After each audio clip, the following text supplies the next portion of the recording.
बिस्मिल्लाहिर्रहमानिर्रहीम। My student, हमारे ICS computer science first year new study scheme continue है और आज इंशाल्लाह हम चैप्टर नंबर 2 के अंदर लेक्चर नंबर 15 को डिस्कस करेंगे। और आज के लेक्चर का जो हमारा टॉपिक है उसमें हम दो स्टेटमेंट्स को डिस्कस करेंगे, एक short hand if else statement को और इफ एल्स स्टेटमेंट को। Let's get started. तो सबसे पहले short hand if else statement को अंडरस्टैंड कर लेते हैं। जो सिंपल इफ एल्स स्टेटमेंट है वो मैंने लास्ट लेक्चर के अंदर आपको इसके बारे में ब्रीफ कर दिया था। तो short hand if else statement is a one line way to write an if else statement के जो short hand if else statement है ये एक लाइन में लिखने का तरीका है इफ एल्स स्टेटमेंट को। It checks a condition. जो short and if else statement है ये कंडीशन को चेक करती है एंड रिटर्न्स वन वैल्यू, और एक वैल्यू को रिटर्न करती है if the condition is true, अगर दी गई कंडीशन ट्रू होगी। Otherwise it returns another value. अगर ये कंडीशन दुरुस्त नहीं होगी तो फिर दूसरी वैल्यू को रिटर्न कर दिया जाएगा। तो माय डियर स्टूडेंट्स, अब इसका सिंटैक्स क्या है, इसको किस तरीके से लिखते हैं, ये इसका सिंटैक्स आ गया। सबसे पहले वो वाली वैल्यू लिखेंगे जो ट्रू होगी, यानी इस कंडीशन के दुरुस्त होने पर जो रिजल्ट आएगा वो वैल्यू यहाँ पर लिखेंगे। उसके बाद कंडीशन आएगा, उसके बाद एल्स कीवर्ड को लिखेंगे और फिर वैल्यू इफ फॉल्स। फिर इस कंडीशन के गलत होने पर, फॉल्स होने पर जो वैल्यू हमने डिस्प्ले करवानी है वो यहाँ पर लिख देंगे। अब इसकी एग्जांपल देख लेते हैं, बात मज़ीद समझ में आ जाएगी। हमने कोई मैसेज प्रिंट करवाना है। एज हमने एक वेरिएबल ले लिया जिसकी वैल्यू हमने 18 रख ली। अब देखें, print eligible to vote, condition के दुरुस्त होने पर ये वाला मैसेज प्रिंट होगा, ये वाली वैल्यू प्रिंट होगी। ये देखें, ये मैंने ग्रीन कलर के अंदर मेंशन कर दिया। उसके बाद इफ कंडीशन, अब ये हमने if keyword as it is लिख दिया और कंडीशन यहाँ पे लगा दी। कंडीशन क्या लगा दी कि अगर एज की वैल्यू ग्रेटर देन और इक्वल टू 18 होगी तो फिर ये वाला मैसेज डिस्प्ले हो जाए। एल्स एज इट इज आ जाएगा, वैल्यू इफ फॉल्स। और इस कंडीशन के फॉल्स होने पर, यानी इस कंडीशन के फॉल्स होने पर हमने कौन सी वैल्यू को डिस्प्ले करवाना है वो हमने यहाँ पर लिख दिया, नॉट एलिजिबल टू वोट। अब ये देखिए हमने कितनी आसानी के साथ एक लाइन के अंदर short and if else statement के जरिए अपने प्रोग्राम को क्रिएट कर लिया। अब माय डियर स्टूडेंट्स, हमारे पास कंपैरिजन है, या बच्चों की आसानी के लिए मैंने इसका कंपैरिजन भी बना दिया है ताकि आप इसको इजीली अंडरस्टैंड कर लें। यह है normal if else statement. If x greater than 0 print positive, else print negative. अगर एल्स 0 से बड़ा हो तो प्रिंट आ जाए, प्रिंट मैसेज क्या हो जाए, पॉजिटिव, नहीं तो दूसरी सूरत में प्रिंट हो जाए नेगेटिव। अब इसको शॉर्ट हैंड इफ एल्स के जरिए देख लेते हैं। Print positive if x greater than 0। देखिए ये वाली कंडीशन यहाँ पे आ गई और इसके लेफ्ट साइड पे आपने लिख देना है कि जो वैल्यू इसके ट्रू होने पे आ जाए, और राइट साइड पे लिख देंगे जो वैल्यू इसके फॉल्स होने पे आ जाए। इतनी सी माय डियर स्टूडेंट्स बात है। अब देखिए, प्रिंट पॉजिटिव, ये वाली वैल्यू कब आएगी, जब ये कंडीशन दुरुस्त होगी, if x greater than 0। Else negative, और ये वाली वैल्यू कब आएगी, जब इसकी ये कंडीशन हमारे पास फॉल्स हो जाएगी, रॉन्ग हो जाएगी। अब माय डियर स्टूडेंट्स, हमारे पास नेक्स्ट स्टेटमेंट है इफ एल स्टेटमेंट। ये जो एल इफ है ये एल्स इफ की शॉर्ट फॉर्म है। आप इसको एल्स इफ भी पढ़ सकते हैं या एल इफ पढ़ लें, वो भी ठीक है। अब इसका मकसद माय डियर स्टूडेंट्स हमारे पास क्या होता है, the if L statement is a decision making statement. ये भी हमारे पास एक डिसीजन मेकिंग स्टेटमेंट होती है, फैसला साजी के लिए इस्तेमाल होती है। Use to test multiple condition, इसके अंदर एक से ज्यादा कंडीशंस को टेस्ट किया जाता है। And execute the block of code, और कोड के ब्लॉक को एग्जीक्यूट किया जाता है।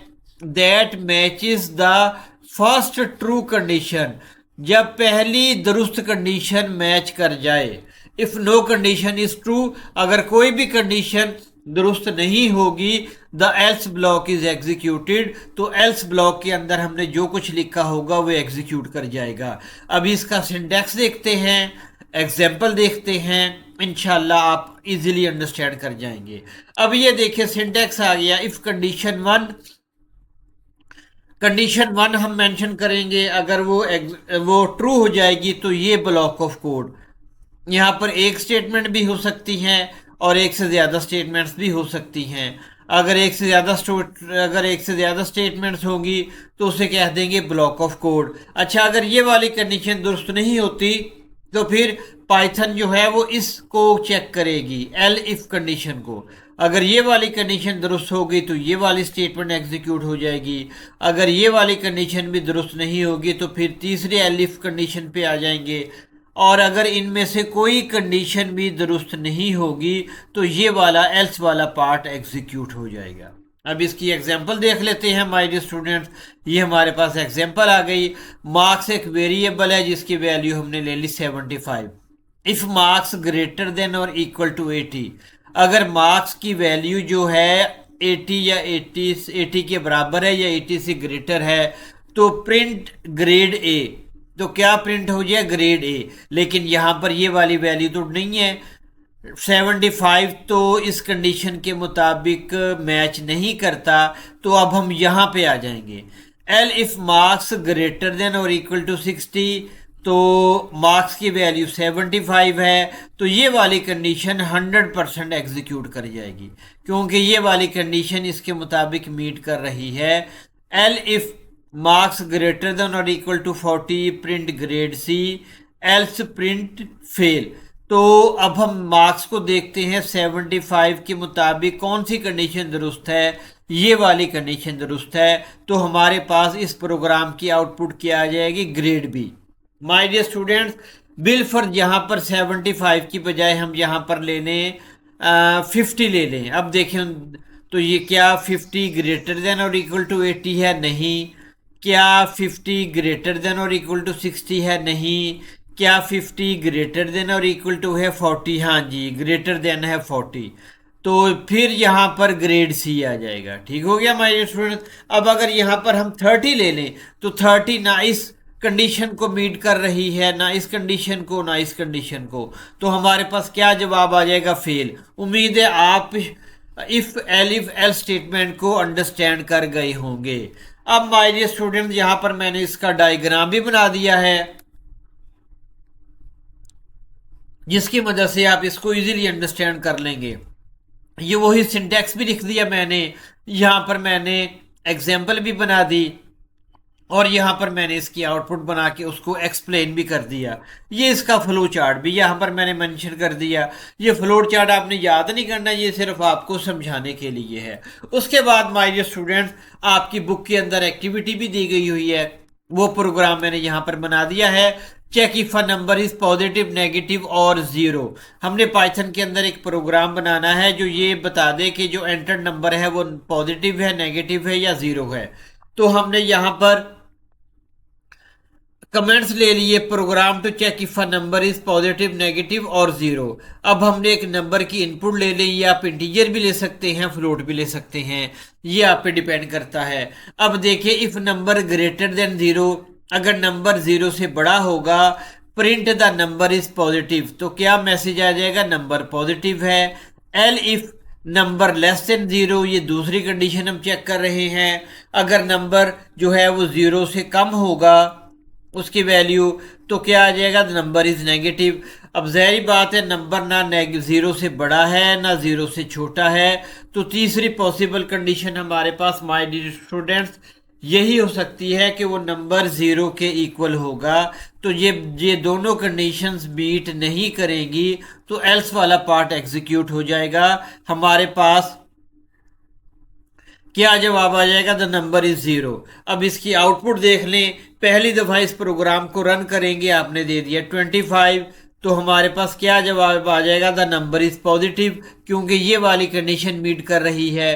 फिर प्रोग्राम को रन करेंगे तो हमने इनपुट दे दी -8, तो क्या हमारे पास जवाब आ जाएगा?